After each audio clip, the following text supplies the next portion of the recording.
Welcome back to another Agent of Change video. I am Jada and I am your host with the most, and today we are joined by the lovely Miss Deidre Pryor. She is the founder of the Hygiene Chic. This is a nonprofit organization designed to serve, educate, and empower youth girls by promoting personal hygiene and period prep. And I just really want to compliment you on your mission statement, like to serve, educate, and empower our youth girls. I think that's so important for especially young black girls in our community here in Memphis. So I just wanted to compliment you on that to start off, of course. So let's get our viewers out there a chance to get to know you as yourself as Deidre. So tell us a bit about you. Are you born and bred in Memphis? Wow, I am a 901 Memphis baby. Okay, yes, born and raised in Memphis, North Memphis actually, North Memphis to Fraser area. Yes, ma'am. Yeah. Okay. All right. So, can you give us some insight on your education? Where'd you go to school out there? I went to Fraser High School. A lot of schools around Memphis Elementary, we jumped around a little bit, but I graduated from Fraser High School. Okay. It's MLK now in the Fraser area, 38127. Yes, I didn't get my undergraduate degree until I was older. Married with children in 2014, so I got my undergraduate degree in psychology, applied psychology at Christian University. That's huge. Okay. So no master's degree, no more education for me, but I'm not stopping anybody that wants to get their education. Yes, ma'am. That's it for me. Alright, well, it made a good impact on you. Everything that you do know, you're taking it far and you're sharing knowledge with so many young girls. So I love it. I love it. What were some things that interested you, or some of your favorite things to do while you were growing up in Fraser? Wow, while I was growing up, freshman was really, really big. We didn't have a lot to do, but we made it work. Hanging out with my friends, that was my biggest thing. Going to basketball games, going to football games, hanging out at the skate rink. You know, the biggest thing, the highlight of my youth was hanging out with my friends. Hey, I love that. It sounds like you were big on community. Yes, community. I love it. I love that. Yes. So now let's get into the Hygiene Chic herself, okay? Alright. So tell us, how did the Hygiene Chic begin? So, hygiene is a really big, huge part of me. Anybody that knows me personally, like I just said, my friends were very important to me back then. When we didn't have different things, my friends, I was always the girl that had like the self-care thing with things in there. I had an embarrassing moment when I ran track, and I didn't have that. And I actually came on my cycle during the time of a track meet, and I was so embarrassed, y'all. But I was always that chick that talked about hygiene. Little did I know, because one of my aunts, they're big into Church of God in Christ. But she told me, she was like, you're going to be working with you girls one day. And I was like, no. No, not me. I'm going to be doing something else. But little did I know, God was shaping me into that and molding me. And I'm actually doing it. What's behind the Hygiene Chic? What made me go for a 501c3 organization? I was turning 35. I'm 41 now, but I was turning 35, and I wanted to give back for my birthday. I wanted to not only celebrate me, but do a give back. So I got that opportunity at the South Memphis Alliance, where they deal with foster girls, turning to adults. Yeah. So little did I know, I made some self-care packages for those girls. But guess what? When I made those self-care packages, talking to those girls, they didn't have people growing up to show them proper hygiene, how to dispose of their pads and stuff like this. So you know social media is big. So when you put something out like that, I made up self-care packets. Then I got another opportunity with the Boys and Girls Club to talk to girls about hygiene. So it comes natural for me because it was big in our household. And let me say this right here. A lot of people want to associate poverty with hygiene. I grew up, like I said, North Memphis, Fraser. I lived in the projects. Scudderfield, that doesn't define because where you from, how you supposed to be. I lived in Fraser. It was times where we had 7 or 8 people living in with one bath. So many people But really. all of us, our hygiene is on point. So it's not where you from. It's not about that. But getting back to those girls lay heavy on my heart on my birthday at 35. Those young ladies contacted me. They were too embarrassed to ask certain questions in a forum. So they emailed me, reached out on social media to me. And I was like, I think I need to do more. So I started getting opportunities after opportunities. So I sat down, it's so big. Get a mentor. Get a mentor. I talked to my mentor. How can I serve in that area more? So, because I'm all things cheap, as you can see, I love. She's so fab, y'all. She's so fab. I love being me. I love expressing myself in my hair and my clothes. And so I was like, I can't go with the night. I was like, okay, the hygiene chic. So of course I went through all of the business on the business side to make that happen for me. But those girls laid heavy on my heart, and I didn't want to be all over the place. A lot of times, you know, businesses, nonprofits, they're all over the place. But stick to your lane, stick to what you're very passionate about, and it comes easy. It comes natural for me. It comes so natural for me. One of the hardest things I had to do was teach my own daughter about cycling and being clean. And we had some rough spots, but we got over it. So I know that's my first ministry. I don't play. If anybody that know me personally, they know I don't play about my household. My husband, my son, my daughter, they are my first ministry. And I say, if I can empower and encourage my daughter, and she get through, and now she's 20 years old in college, calling home and saying, Mom, I appreciate you. Thank you. Thank you for teaching me those things that I thought was just like you were being over the top. But I appreciate you. So if I don't inspire or empower anybody else, I empower my household. I love that. So that's how I got started with the foster girls, with the hygiene chic. We running on. We running with it. I see. I love that you're taking this outside of your household and taking this to so many girls in our community, because often, you know, the cycle and what goes on with a woman's body is seen as taboo. And that's why it's embarrassing. That's why, you know, they were emailing because they didn't learn those proper skills, and then it's taboo. Who can you really feel safe coming to?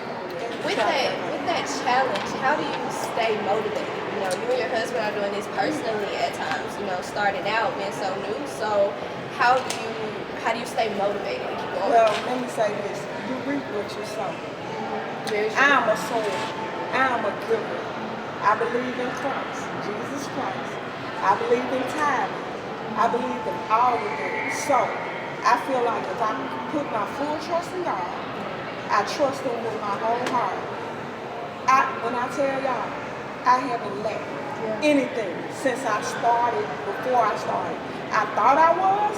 I'm not just this, you know, the human side of us. Yeah, that's the human side of us. But every project I put my mind to, and you gotta have a solid team and supporters. Some people may not, you'll be surprised who will support you. That's why I say it's so important to expand and connect, and don't be afraid to connect.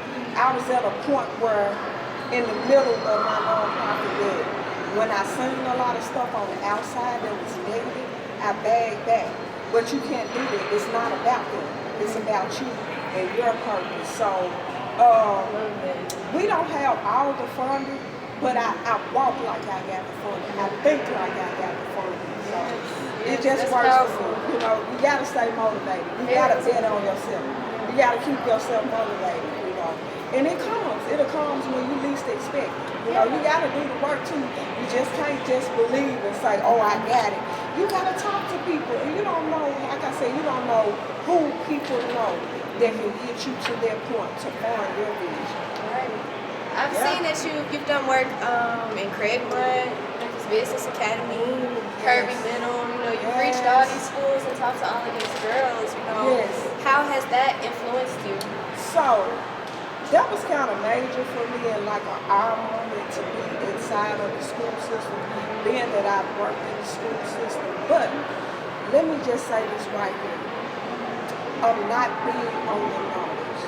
I'm more so wanting to be big on the impact and the substance that I provide, the education that I provide, and making sure that they're in my inbox, they're emailing and saying, oh, I got this. I'm glad you shared that information. I'm going forward and I'm using that information to help me. I'm educated and I can help somebody else.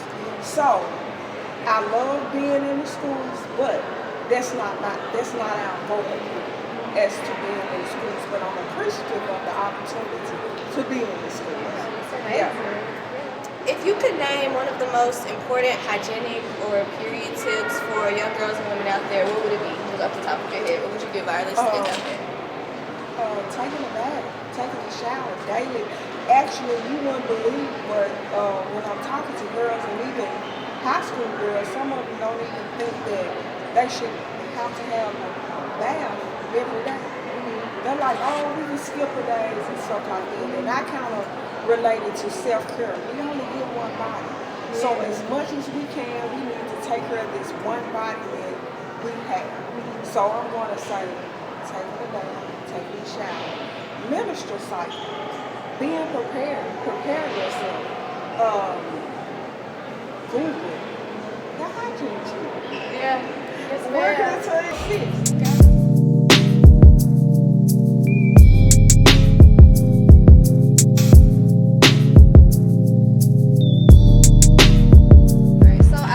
Social media, you have these care packages that you're giving out, and I've seen like some pencil boxes. Can you let us know what those are and what goes inside of them? So in particular, the pencil boxes, they were called, I labeled them as the Hygiene Chic boxes, the locker boxes, because that particular, we were sponsored by cars they have at school, they service their school, they are the adopters of their school, so they reached out to my organization for the Hygiene Chic piece. And they were saying that they wanted something a little different. They didn't want the Hygiene Chic bags, but they wanted locker boxes, something that they could keep in their lockers. And I thought that was so neat. So they was like brainstorm and see. So that's when I came up. They are pencil boxes, but they call them locker boxes. And it has a deodorant, it has feminine wipes, singles, has pads, has panty liners, and I also added, it has the really small trash bags where they can actually have something where they can all kind of see to dispose of the pad, the wipe. And that's real big, the restroom tips. Like, I think this was popular in my organization. People see it on social media and they reach out because I'm actually talking about how to conduct yourself in the restroom, how to get together and have the restroom prepared for somebody coming behind you. So it's all things hygiene, but I do have my own personal Hygiene Chic bag. I love that bag. Like I said before, I mentioned before when I said I was that cheap in junior high and high school. I had those things. My mom, my grandmother, they taught me to carry it at all times. Not only when you're not on your cycle, but to have that on you because you never know when you might need some out of your bag. So I love that. You know, you talked about how that wasn't really accessible to you, you know, when you were younger, and I think it's predominantly like a domino effect because, you know, as a young girl growing up, I noticed going into the restroom at school, you could tell that we had no education on how to properly dispose of things and just be hygienic, you know. And I think that's a domino effect for a lot of people just not getting what they need when they, you know, are in their adolescence and starting this journey as a young girl going into a woman. So I really think you're so impactful for that. I really do. Thank you. And if you look at history and the size of pads and what type of pads they had back like in the 60s and 70s, and even in my time growing up in the 80s, at first, when I came on my cycle, I didn't know that it was different sizes. My mom gave me a pad and it felt like a pamper. It felt like I hated it. That's why I hated a cycle. I'm 41, I still hate the cycle, but I'm a little comfortable because I can get the size that fits me. And that's one of the things that we'll probably talk about later about the programs that I may be having or something that I'm having. So let's jump right into it. Let's jump into the future of the Hygiene Chic. So what do you have planned, coming up in the near future? Okay, excited. All right. Yeah, I'm pretty excited because we had an event and we didn't do it for the last 2 years, but it's called Shopping with the Hygiene Chic. And I collaborated with the Boys and Girls Club because I don't have the transportation, so they have the transportation. So I collaborated with 2 Boys and Girls Clubs, and we went out. My organization and the supporters of my organization provided $200 gift cards to Walmart. So it was like a field trip. Yeah. We went on a field trip, and they actually got to visualize, to see what are you shopping for. They got to see the different paths and just the experience to be able to, as a teenager, I'm in here, I'm buying my own hygiene stuff. So I wanted to, it's all about experience. Yes. So I had a lot of feedback from that. So it's 2023. I'm hoping, I don't know which month, hopefully in the summertime, but we're hoping to have that back in place where we can go and also probably collaborate with some churches, because like I said, we don't have the transportation to get them there. But if we collaborate with them, we can just provide the gift cards for them. And also, my event, I'm always invited out to like schools or other people events, but we actually have our own event called the Hygiene Lab. So we had the Hygiene Lab, and we're going to have it back in October, so I'm super excited. I'm working out with my team. We're trying to change it around and expand it, but it's all things hygiene. Like everything discussed, it's like a mini health fair, but have a forum where they can talk, where they can bring their questions. In a forum, girls are kind of embarrassed to kind of talk about.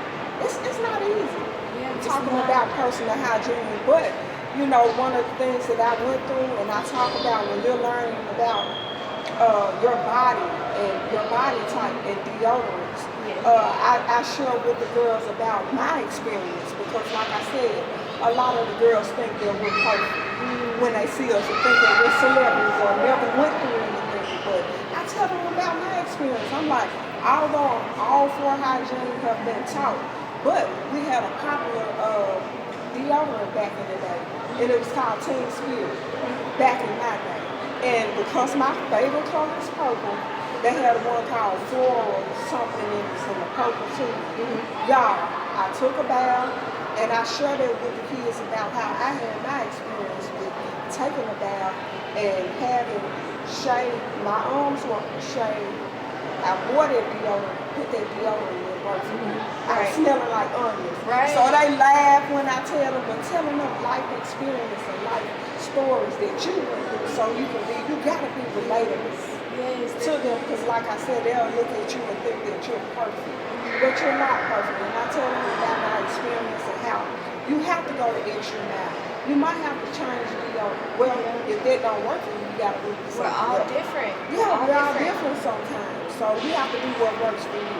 So it's definitely an art to it, and it's not always easy, but like I said, God has placed this gift inside of me, and He always gives me new things to do with the girls and exciting things. So I love my learning. I love my learning of teaching about hygiene. So good to hear. Yes. So good to hear. Yes. So the Hygiene Chic is a 501c3 certified organization. Yes, it is. You talked about, some of the challenges that you face. So is there any piece of advice that you could give anybody who wants to develop their own nonprofit or has one and, is still trying to get in the game? Yeah. My biggest thing is, once you write the vision and make it plain, I know people have heard that, write the vision, make it plain, write the vision. You gotta write it down, but you also gotta know what line you're comfortable with, so you won't be all over the place. Work your particular line.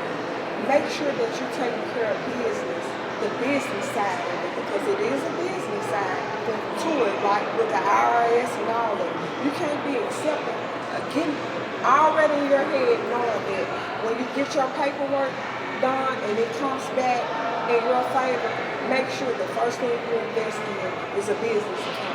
So you can already separate your personal money from people that's donating. Because I don't know about you, I do. Everybody care about their coin. Yes, we do. Their hard-earned coin. Yeah. You know? Yeah. And when you just can't do what you want to do with other people's coins. You know, so separate them and making sure it's just a thing in nonprofit. When I got into nonprofit, I wanted to be everywhere. I was tired because I was so excited. I'm still excited about it. I'm just mellow, Calculated. Yeah, I wanted to be in every room. I tried to reach and you have to settle yourself and just let it come to you sometimes. It's good. It's really good to collaborate, but you have to really pray and ask God, what room do I need? What is going to be effective? You don't have time to waste. I don't have time to waste. My time is precious. You know, and you also don't want to, your character to be, questioning and things like this. So the biggest thing about developing a nonprofit, I say, is make sure you get your business straight before you even put it out there. You live in Memphis, not only in Memphis, but when you get your logo and stuff like that, making sure you're processed and getting people trained on all those type of things like that, because you work hard. You work hard, sometimes in the middle of the night, developing it and trying to make different things and to make this city better, So don't let your hard work go in vain, when you don't have your business straight on the front end. Don't do it on the back end, do it on the front end. I think that is such a great tip, because so often we start these businesses, we start nonprofits, and I've even heard rappers say they get all this money and they don't know how to work their finances. They don't handle the business, they don't know anything about the IRS. So I think that's a great tip to make sure your P's and Q's. And you have to put people in place and put people around you, like I said, like what you all are doing, interviewing things of that nature. Don't have a clue to what y'all go through behind the scenes. But making sure you have people in place too in those different lanes. Yeah. That's genuine and care about as much as you care about. It's hard work, but it's heart. HEART work as well. And when you have somebody with the same mindset and the same motive as you, so you speak a lot about the city, about Memphis. Is there anything that you would like to see change in Memphis? Now being recognized as an agent of change, what would you like to see change over here? I can think of several things, but I'm gonna narrow it down because I'm dealing with the youth. But something being in place to empower and help out parents, be better parents. And I think when we have better parents, we will have better youth. I need a bell right now. Yeah, bang, bang, bang, bang, yeah, bang. they talk That's about it right there. they talk about the youth, how they doing this, how they doing that. But it takes a community. It takes a village. When I was growing up, I thank God for the village. It wasn't only my mother and my grandmother. Remember I spoke about I went to the community center. Yeah. I was in sports, things of that nature, but it takes a whole village. And I believe that's what I want to see Memphis, because Memphis is known for crime. But if we get a community and have resources, real resources, and like-minded people, our city, we'll see change in our city. I agree. I believe it. I do too. We're on the same page, Ms. Deidre. Yeah. We are. So lastly, I'd like to get your agent of change statement. So basically, why have you dedicated so much time in your life? You could be doing anything. You could be just focused on your kids. You're stepping out. So why have you dedicated so much time in your life to making a change? So I am an agent of change because it's not only right for me to win in my household, and I see the youth or the youth that I work around to not win as well. That's the selfish part of me. I'm winning in my household, but I don't want not only win in my household, but I want to win outside of my house too. in my area, in my line of hygiene. And just being a positive force for these girls. And let them know, be you, be comfortable. But the part about, we holler about be you, but be the greater part, the positive part, the best you. And it's levels to it, because I remember being a teenager, being gone, doing some crazy things and stuff like that. But I'm 41 now, and I'm still learning. And you look good. Oh, thank you. I always remain teaching. Always remain teaching. So before we let our wonderful viewers go, I'm going to allow you to plug your social media handles, any upcoming events that you have. So feel free to let us know. All right. Well, I'm on Facebook, Deidre Pryor, and I also have a nonprofit Facebook, the Hygiene Chic. On Instagram, I'm Deidre Pryor. The Instagram is the Hygiene Chic as well.